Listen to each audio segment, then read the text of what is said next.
사실 시편 137편의 1절만 보면 이는 비탄과 절망의 시가 분명합니다. 그러나 전편을 보면 정신적으로 신앙적으로 오히려 하나님에 대한 신뢰와 사랑을 더 강하게 결의하는 승리의 시가 되고 있습니다. 더구나 세상 사람들은 억울할 때 소위 와신상담, 피해 복수를 다짐합니다. 그러나 저들은 복수마저 공의의 하나님께 맡깁니다.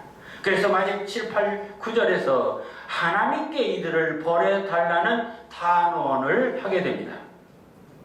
7절에서는 하나님이여 예루살렘이 파괴되던 그날을 기억하시고 에돔 자손을 쳐달라 했습니다. 왜 바벨론 포레들이 에돔을 치라고 했을까요? 에돔은 바로 이삭의 두 아들인 에서와 야곱 중에 에서의 후손들입니다. 여러분들 에서와 야곱 장자권 싸움으로 싸웠던 에서와 야곱을 잘 알 것입니다.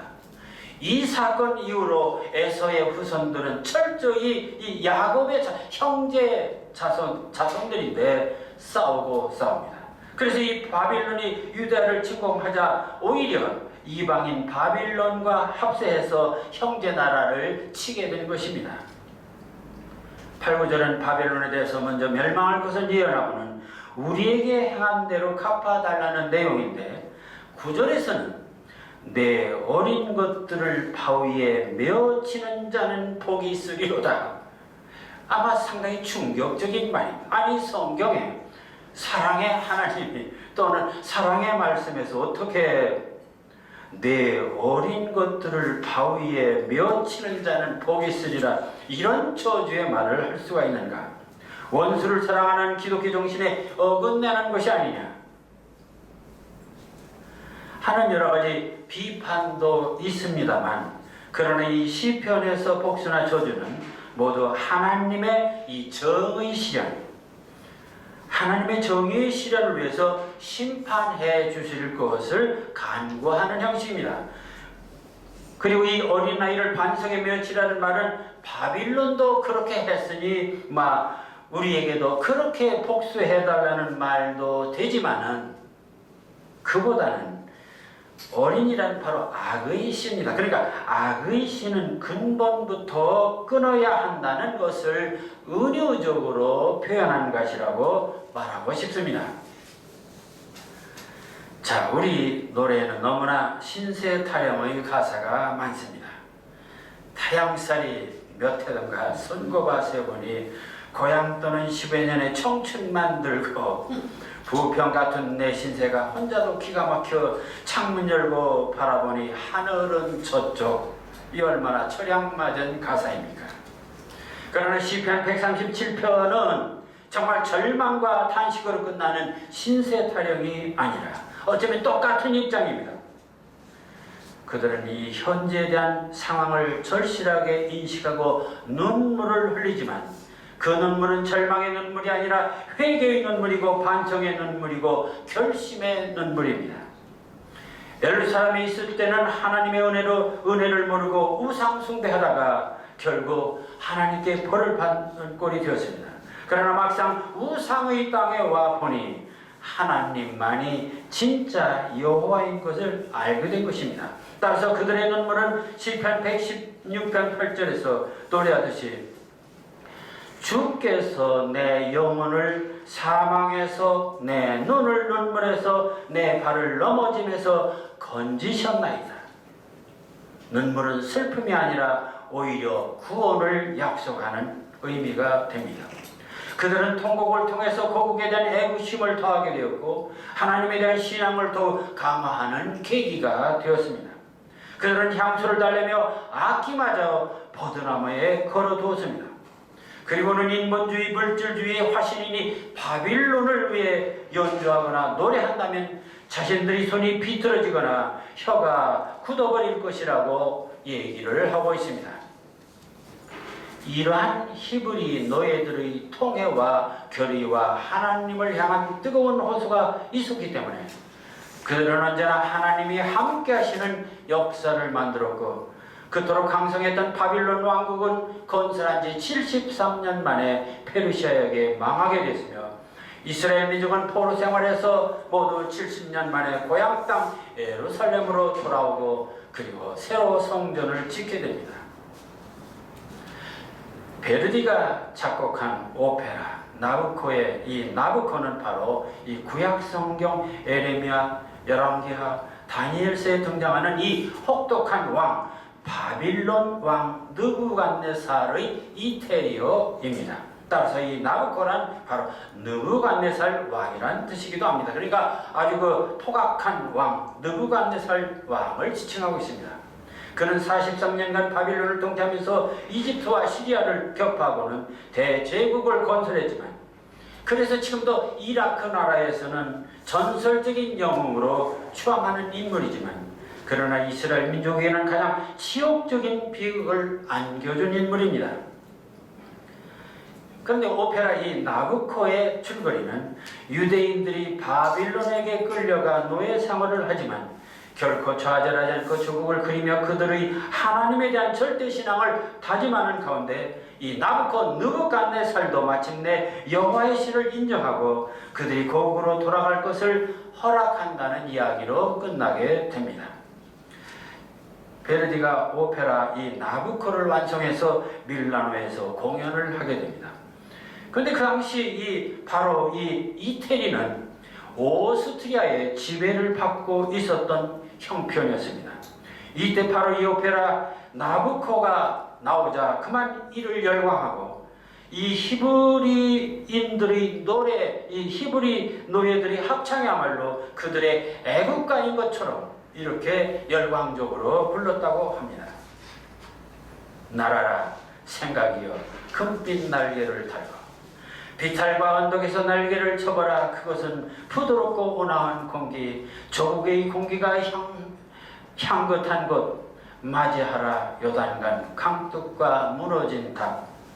결국 이 합창곡은 베르디에게 금빛 날개를 달라주었고 시리에 빠진 이태리 국민들에게 금빛 날개를 달라주었고 고향을 상실한 이 땅의 모든 사람들에게 금빛 날개를 달아주는 희망의 노래가 되었으며 절망에서 하나님을 찾는 신앙적 확신까지 함께 주는 복음의 노래가 되고 있습니다.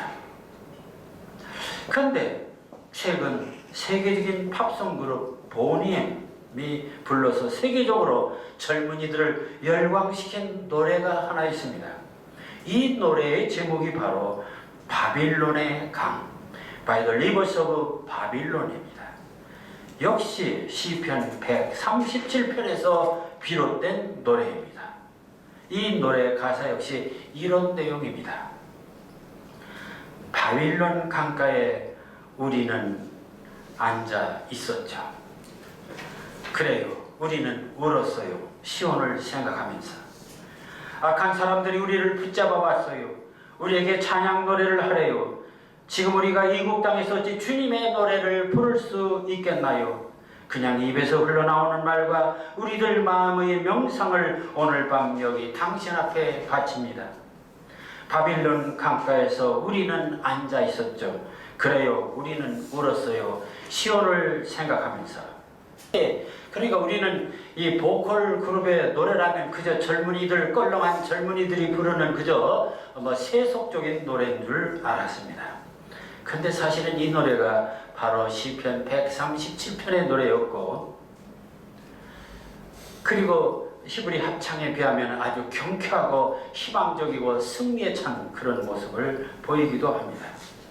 자, 시편 137편은 지금부터 2500년 전 바빌론의 한 포로가 쓴 시의 하나입니다.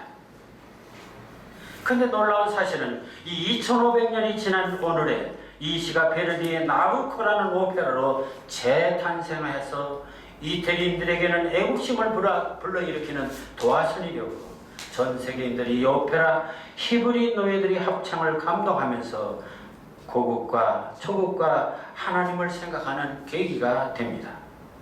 그런가 하면 흑인 보컬 그룹인 이 보니엠이 이 바빌론의 강 노래를 다시 불러서 전 세계 젊은이들의 심금을 울리는데 역시 젊은이들에게 고향을 생각하게 하고 조국을 생각하게 하고 하나님을 생각하게 하고 있습니다. 우리는 부활에 대해서 가장 관심을 갖습니다. 특히 기독교의 생명은 부활입니다. 요한복음 12장 11장 25절 예수께서 이르시되 나는 부활이요 생명이니 나를 믿는 자는 죽어도 살겠고 무릇 살아서 믿는 자는 영원히 죽지 아니하리니 이것을 내가 믿느냐? 예수께서 이 땅에 오셔서 십자가에 달리시고 죽으셨지만 부활을 통해서 죽음을 이기신 첫 열매가 되셨습니다. 이처럼 기독교의 생명은 부활입니다. 그러기에 바울은 고린도전서 15장 7절에서 17절 그리스도께서 다시 살아나신 일이 없으면 너의 믿음도 헛되고 너희가 여전히 죄 가운데 있을 것이요 정말 부활이 없다면 기독교는 없는 것입니다. 그만큼 부활은 우리들에게 절대적인 것입니다. 그렇다면 부활의 본질은 우리들 인간의 목숨이 죽음에서 다시 사는 이 인간 생명의 영원한 구원을 말합니다. 그런데 부활은 인간의 목숨에만 있는 것이 아니라 진리의 말씀에도 있고 훌륭한 예술 작품에도 있다는 사실입니다.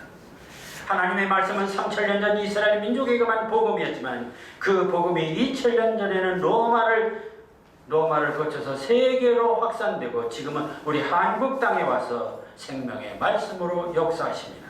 따라서 하나님의 말씀은 한 시대에 나타났다 사라지는 그런 죽은 문자가 아니라 살아있는 문자, 영원히 죽지 않는 문자가 됩니다. 그것은 바로 거기에 하나님이 역사하시기 때문입니다. 뿐만 아니라 하나님의 말씀은 미술, 음악, 문학, 드라마 등 수많은 예술 작품으로 다양한 신학으로 또는 설교로 확대 재생산되고 있습니다. 이것을 저는 말씀의 문화사적 부활이라고 하겠습니다. 그런데 시편 137편도 2500년이 지난 지금 베르디에 의해서 오페라 히브리 노예들이 합창으로 재탄생하고 부활해서 많은 사람들에게 감동을 주고 있습니다. 그런가 하면 보니엠의 박성을 통해서 이 바빌론의 노래가 재탄생되고 있습니다. 따라서 시편 137편은 2500년 전 바빌론의 한 포로가 부른 과거의 시가 아니라 세월이 흘러도 이 시는 죽지 않고 계속 재탄생되는 부활의 시가 되고 있음을 알 수 있습니다.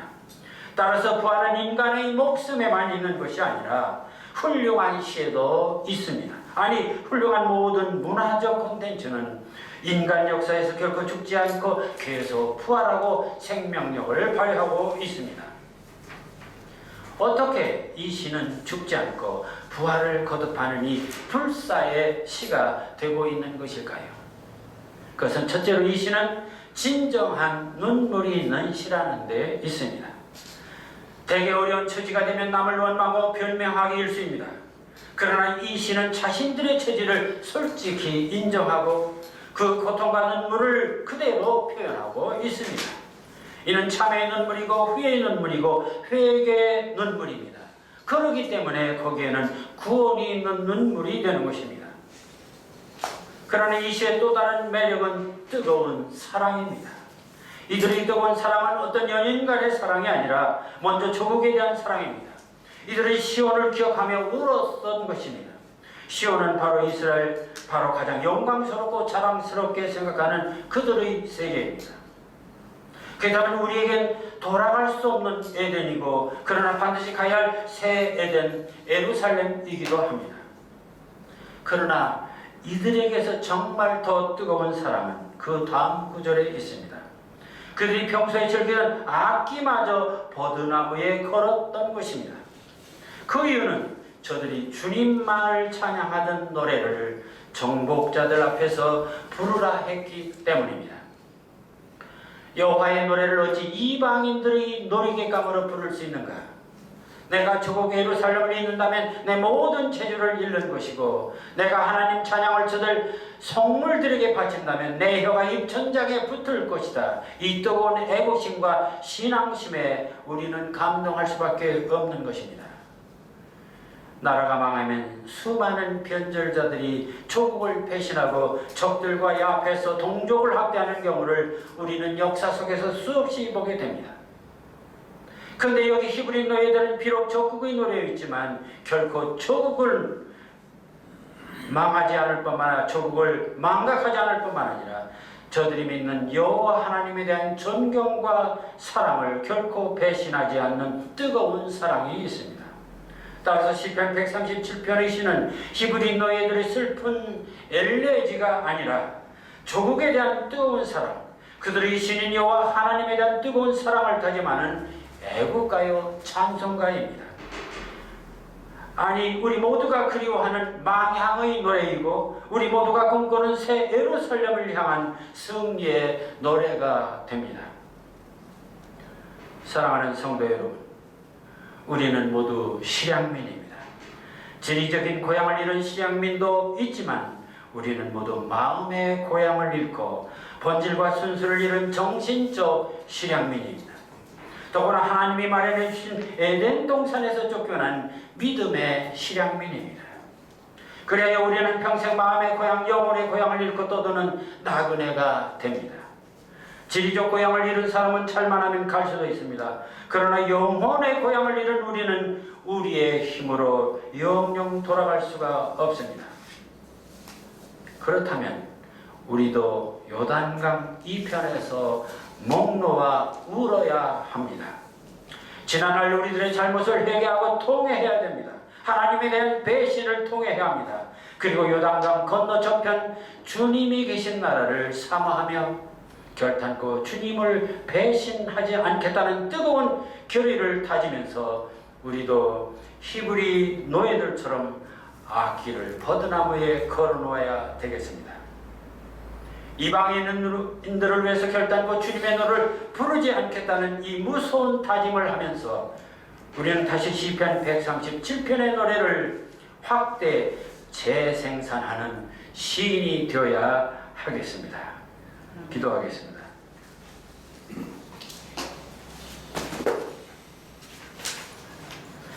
강가에 앉아서, 나도 강가에 앉아서 울게 하소서. 헤매도 잡히는 것은 먼지와 바람뿐인 이 팍팍한 시간의 언덕에서 울게 하소서. 가도 끝없는 이 캄캄한 이방의 낯선 거리에서 솔직히 나를 울게 하소서. 강 건너 저만큼에 선 한 줄기 환한 불빛이 나를 부르고 새벽 하늘엔 황금빛 아침 날개가 파닥거리네요. 내 마음의 아련한 강둑에서도 진달래 캐나리 반긋거리고 들에는 어린 송아지 양떼들 한가롭네요. 이제 강을 건너고 싶어요. 이 넘실대는 강물에 내 고단한 시간을 풀고 헐어진 연민들 버드나무 가지에 걸고 홀가분하게 강을 건너고 싶어요. 기필고 강을 건너서 당신을 꼭 만나고 싶어요. 나를 도와주세요. 예수님 이름으로 기도하옵나이다. 아멘.